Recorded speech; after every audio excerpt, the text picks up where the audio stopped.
What makes India a federal country? आखिर वो कौन सी चीजें हैं जो भारत को एक संघीय राष्ट्र बनाते हैं? We have earlier seen how a small countries like Belgium and Sri Lanka face so many problems of managing diversity. हम लोगों ने पहले पढ़ा है कि कैसे छोटे छोटे देश जैसे बेल्जियम और श्रीलंका ने काफ़ी प्रॉब्लम फेस किए थे, क्योंकि वहाँ पर जो डाइवर्सिटी थी उनको मैनेज करने में उन्हें प्रॉब्लम आ रहा था. What about a vast country like India, which has so many languages, religions and regions? जरा सोचिए भारत जैसे देशों को जो इतना बड़ा है तथा जिसमें विभिन्न प्रकार की विविधताएं पाई जाती हैं, जैसे कई प्रकार की भाषाएं, कई प्रकार के धर्म, कई प्रकार के क्षेत्र यहाँ पाए जाते हैं. What are the power sharing arrangement in our country? क्या आप जानते हैं कि हमारे देश में पावर शेयरिंग का अरेंजमेंट कैसा है?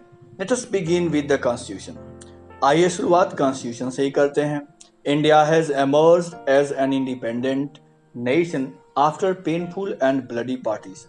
आप जानते हैं कि भारत आजाद हुआ तो ये काफी पेनफुल ब्लडी पार्टीशन के साथ हुआ था.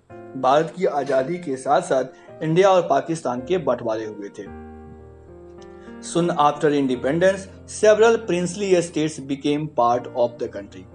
आजादी के बाद बहुत सारे स्टेट्स थे जो प्रिंसली स्टेट्स थे. प्रिंसली स्टेट्स का मतलब होता है ऐसे राज्य या ऐसा क्षेत्र जिस पर अंग्रेजों की सरकार नहीं थी. वहां पर अभी भी राजा हुआ करते थे और अपनी स्वायत्त प्रशासकीय कार्य किया करते थे. आजादी के बाद ये प्रिंसली स्टेट्स भी आकर के शामिल हो गए. The constitution declared India as a union of states. Bharat को कॉन्स्टिट्यूशन ने, इंडियन कॉन्स्टिट्यूशन ने यूनियन ऑफ स्टेट्स डिक्लेयर किया है. यानी भारत यूनियन ऑफ स्टेट्स है, राज्यों का एक यूनियन है.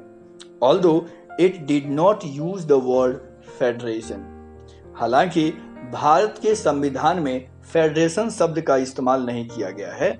The Indian union is based on the principle of federalism. भले ही भारत के संविधान में फेडरलिज्म शब्द का यूज न किया गया हो, लेकिन हमारा जो सिस्टम है वो फेडरलिज्म के प्रिंसिपल पर काम करता है. Let us go back to 7 features of federalism mentioned above. आइए देखते हैं उन 7 फीचर्स को जो फेडरलिज्म के बारे में हमने अभी पढ़े हैं. We can see that all these features apply to the provisions of Indian Constitution. अगर हम भारत के कॉन्स्टिट्यूशन के फीचर्स को देखें तो वे सारे के सारे 7 फीचर्स हमारे देश पे लागू होता है. The Constitution originally provided for a 2-tier system of government. हमारा कॉन्स्टिट्यूशन 2 लेवल की सरकार की व्यवस्था देता है. Union government, that we call central government. Union government यानी central government representing the union of India. यह इंडिया के यूनियन को रिप्रेजेंट करता है. और दूसरा है the state government यानी राज्यों की सरकारें. Later a third tier of federalism was added in the form of panchayat and municipalities. तीसरे लेवल की जो गवर्नमेंट इस फेडरलिज्म में शामिल हुआ है वो है पंचायत और म्यूनिसिपैलिटी. पंचायत देहात क्षेत्रों में होता है और म्यूनिसिपैलिटी शहरी क्षेत्रों में होता है. As in any federation, these different tiers enjoy separate jurisdiction. जैसा कि फेडरेशन में होता है, हमारे देश के ये जितने भी लेवल्स की गवर्नमेंट है ये सभी के सेपरेट jurisdictions हैं. The Constitution clearly provided 3-fold distribution of legislative powers between union government and state government. हमारे संविधान ने यूनियन गवर्नमेंट और स्टेट गवर्नमेंट के बीच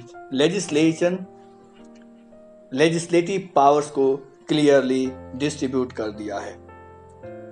Thus it contains 3 लिस्ट. यहाँ पर 3 लिस्ट बने हुए हैं. First list union list. Union list includes subjects of national importance such as defense of the country, foreign affairs, banking, communications and currency। जो union list है इसमें ऐसे सब्जेक्ट्स को शामिल किया गया है जिसका नेशनल इम्पोर्टेंस है, जैसे हमारे देश की रक्षा के लिए डिफेंस, फॉरेन अफेयर्स हमारे विदेशों के साथ रिश्ते, बैंकिंग सिस्टम, कम्युनिकेशन सिस्टम और करेंसी। ये ऐसे सब्जेक्ट्स हैं जिनको पूरे भारतवर्ष में एक समान होना अनिवार्य है, इसलिए इसे यूनियन लिस्ट में शामिल किया गया है। They are included in this list because we need a uniform policy of these matters throughout the country. The union government alone can make laws relating to the subjects mentioned in union list. तो union list में जो भी subjects mention किए गए हैं उस पर कानून बनाने का अधिकार पूरी तरह से सेंट्रल गवर्नमेंट यानी यूनियन गवर्नमेंट को दिया गया है। State list. State list contains subject of state and local importance such as police, trade, commerce, agriculture and irrigation. State list के अंतर्गत ऐसे सब्जेक्ट्स आते हैं जिनका इम्पोर्टेंस लोकल लेवल पर होता है। एग्जाम्पल के तौर पर police, trade, commerce, agriculture, irrigation ये ऐसे सब्जेक्ट्स हैं जो स्टेट लिस्ट के अंतर्गत आते हैं और ऐसे सब्जेक्ट्स पर कानून बनाना स्टेट गवर्नमेंट के अधिकार क्षेत्र में आता है। The third list is concurrent list. Concurrent list includes subjects of common interest to both union government as well as the state governments such as education, forest, trade unions, marriage, adoption and succession. Concurrent list के अंतर्गत ऐसे subjects आते हैं जो central government और state government दोनों के लिए ही महत्वपूर्ण होते हैं, जैसे एजुकेशन, फॉरेस्ट, ट्रेड यानी व्यवसाय, मैरिज, एडॉप्शन, सक्सेशन। ये सभी कंकरेंट लिस्ट में आते हैं क्योंकि ये दोनों ही सरकारों के लिए एक समान उपयोगी हैं। Both union as well as state government can make laws on these subjects mentioned in this list. तो इस लिस्ट में शामिल जो सब्जेक्ट्स हैं उन पर दोनों ही गवर्नमेंट कानून बना सकती है। स्टेट लेवल की सरकार भी बना सकती है और सेंट्रल लेवल की सरकार भी कानून बना सकती है। If their laws conflicts with each other the law made by union government will prevail. कई बार ऐसा होता है कि जब स्टेट गवर्नमेंट और सेंट्रल गवर्नमेंट के लॉज एक दूसरे को कंट्राडिक्ट करते हैं यानी एक दूसरे को काटते हैं, तो उस कंडीशन में सेंट्रल गवर्नमेंट के लॉज को ही ज़्यादा महत्व मिलता है। स्टेट लेवल के द्वारा बनाए गए लॉज को डिस्कार्ड कर दिया जाता है। What about subjects that do not fall in any of the three lists? जरा सोचिए, हो सकता है कुछ सब्जेक्ट ऐसे भी हों जो इन तीनों ही लिस्ट में शामिल नहीं हों। और subjects like computer software that came up after constitution was made. Bharat का संविधान 1947 में बन रहा था, 1950 तक बन करके लागू हो गया था, लेकिन कुछ विषय जैसे कंप्यूटर सॉफ्टवेयर हैं ये इसके बाद आए। यानी उस समय हमारे संविधान निर्माताओं को यह पता भी नहीं था कि कंप्यूटर क्रांति कुछ हो सकता है, कंप्यूटर सॉफ्टवेयर हमारे इस तरह से कार्य कर सकते हैं, तो उस पर कोई कानून नहीं बना। तो इस तरीके से ऐसे सब्जेक्ट्स के लिए भी जगह रखा गया संविधान में और ऐसे सब्जेक्ट्स को रेसिडुअरी सब्जेक्ट्स कहा जाता है। इस सब्जेक्ट्स पर कानून बनाने का अधिकार सेंट्रल गवर्नमेंट को होता है। We noted above that most federations that are formed by holding together do not give equal powers to the constituent units. हमने ये भी समझा कि होल्डिंग टुगेदर फेडरेशन में सेंट्रल गवर्नमेंट अपने कंस्टिट्यूएंट यूनिट्स को इक्वल पावर शेयर नहीं करती। Thus all states in the union do not have identical power. तो भारत में जितने भी स्टेट्स हैं उन सभी स्टेट्स के पावर एक बराबर नहीं है। Some states enjoys special status. कुछ ऐसे स्टेट्स हैं जिनको स्पेशल स्टेटस दिया गया है। Jammu and Kashmir had its own constitution. हालांकि ये बातें अब पुरानी हो गई हैं। यह बुक पिछले वर्ष के प्रकाशन का है, इसलिए इसमें अभी जम्मू एंड कश्मीर को विशेष राज्य के दर्जा के रूप में ही दिखाया गया है। जम्मू एंड कश्मीर का एक अपना कॉन्स्टिट्यूशन हुआ करता था। वर्तमान सरकार ने जम्मू एंड कश्मीर को जो विशेष दर्जा दिया गया था उसे समाप्त कर दिया है और जम्मू एंड कश्मीर को 2 केंद्र शासित प्रदेशों में बांट दिया गया है। इस तरह से अब ये यूनियन टेरिटरीज हैं। लेकिन पिछले वर्ष से पहले जम्मू एंड कश्मीर का अपना एक कॉन्स्टिट्यूशन हुआ करता था। Many provisions of Indian Constitution are not applicable to this state without approval of a state assembly. Bharat सरकार के बहुत सारे ऐसे लॉज थे, बहुत सारे प्रोविजंस थे जो इंडियन कॉन्स्टिट्यूशन में मेंशन थे, वे जम्मू एंड कश्मीर के लोगों पर लागू नहीं होते थे जब तक कि वहां की स्टेट गवर्नमेंट, स्टेट असेंबली उसे अप्रूव न करती थी। Indians who are not permanent residents of this state cannot buy land or house here. जो लोग जम्मू एंड कश्मीर में नहीं रहते थे, जो दूसरे राज्यों में रहा करते थे, वे जम्मू एंड कश्मीर में लैंड परचेज नहीं कर सकते थे, वहां घर नहीं बना सकते थे। Similar special provisions exist for some other states of India as well. और इस तरह का कुछ स्पेशल प्रोविजंस दूसरे स्टेट को भी दिया गया है। There are some units of Indian unit which enjoy very little power. कुछ यूनिट्स ऐसे भी हैं भारत के जो बहुत कम पावर इंजॉय करते हैं। And these are areas which are too small to become an independent state. ये एरिया काफ़ी छोटे हैं, इसलिए उन्हें इंडिपेंडेंट स्टेट नहीं बनाया गया है, but which could not be merged with any of the existing states. छोटे होने के बावजूद ये दूसरे स्टेट्स के साथ मर्ज भी नहीं कर सकते हैं, इस तरह के ये क्षेत्र हैं। These areas like चंडीगढ़ और लक्षद्वीप और capital city of Delhi are called union territories. ऐसे क्षेत्रों को यूनियन टेरिटरीज कहा जाता है। एग्जाम्पल के तौर पर चंडीगढ़, लक्षद्वीप एंड दिल्ली ये यूनियन टेरिटरीज हैं। भारत में 7 यूनियन टेरिटरीज पहले से थे।